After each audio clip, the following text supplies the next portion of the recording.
Marahil, halos lahat tayo ay masaya sa piling ng ating mga pamilya. Nakakapag-celebrate ng mga okasyon na may ngiti sa labi at puso. Umuuwi ng bukas ang ilaw at maingay na tahanan. Subalit, iba ang kalagayan ni Rosendo Pacleb. Tahimik, madilim at malamig na haligi ng tahanan ang sumasalubong sa kanyang pag-uwi.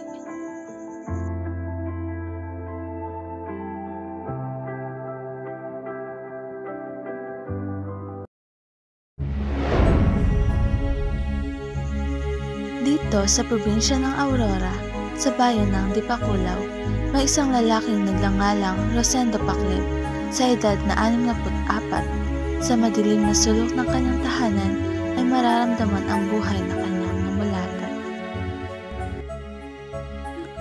Nakalulungkot man isipin, ngunit ang mga anak ni Lolo ay iniwan na siyang mabuhay mag-isa matapos ang pag-aalaga niya sa mga ito. Natuto rin si Lolo na masanay nang harapin ang mga problemang pinaharap sa buhay ng mag-isa. Maraming problema. Alang-alang sa pamumuhay ko, saka may alaga ko, may trabaho naman ako, kaya lang hirap pa rin ako paggising ng maga, mga trabaho dito sa bahay. Pero mas mahirap yung mag-isa kaysa yung may asawa, kasi may asawa may katulong tayo.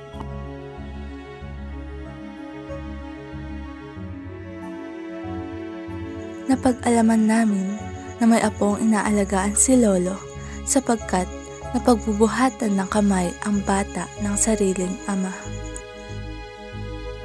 Hindi rin ito naaalagaan na maayos at pinababayaan na lamang.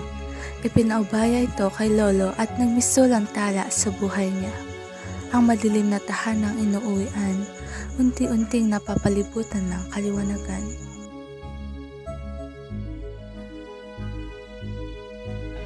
Depende sa pag-uusapan nila mag-ama. Sa akin, open lang ako, pero pag ayaw ng bata, di bala sila. Wala akong magagawa. Ayaw sa'yo ng anak mo, bala ka na. Dito na willing na dito tumata.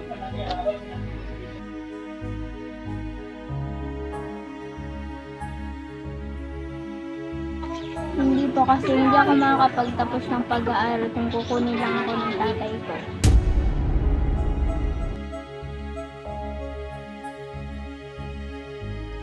Nang aming itanong ang kanyang kapareha sa buhay, ito ang narinig naming tugon mula sa kanya.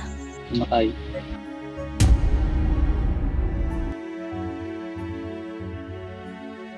Ipinaalam din sa amin ni Lolo na nagkaroon siya ng pangalawang asawa, ngunit sa kasamang palad, binawi rin kaagad ang buhay nito. Matay din.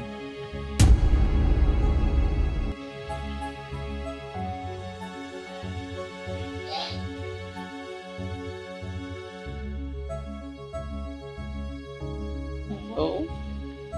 Ay kasama naman ako yung apo.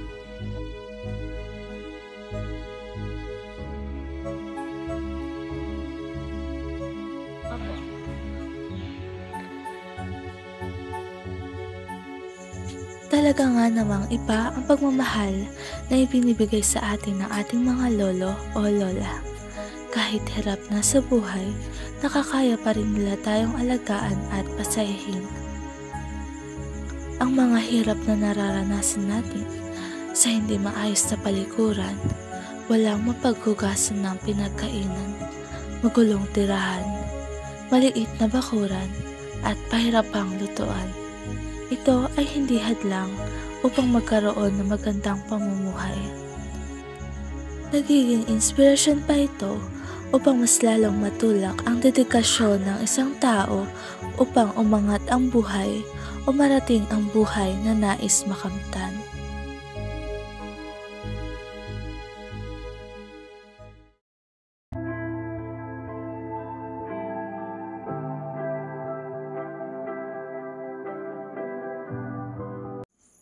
We would like to thank Mr. Rosendo Pacleb for allowing us to have him documented. It was a sudden decision for us to have, however, it was an awesome experience we will treasure. We salute Lolo for the hardships he surpassed through time. He makes us inspired about how wonderful it is to be raised by a Lolo.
Bruh.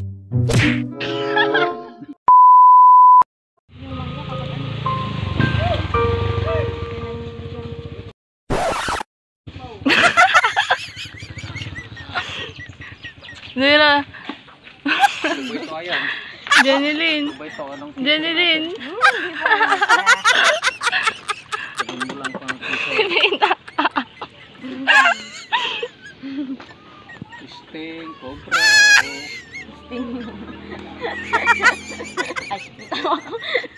Ay.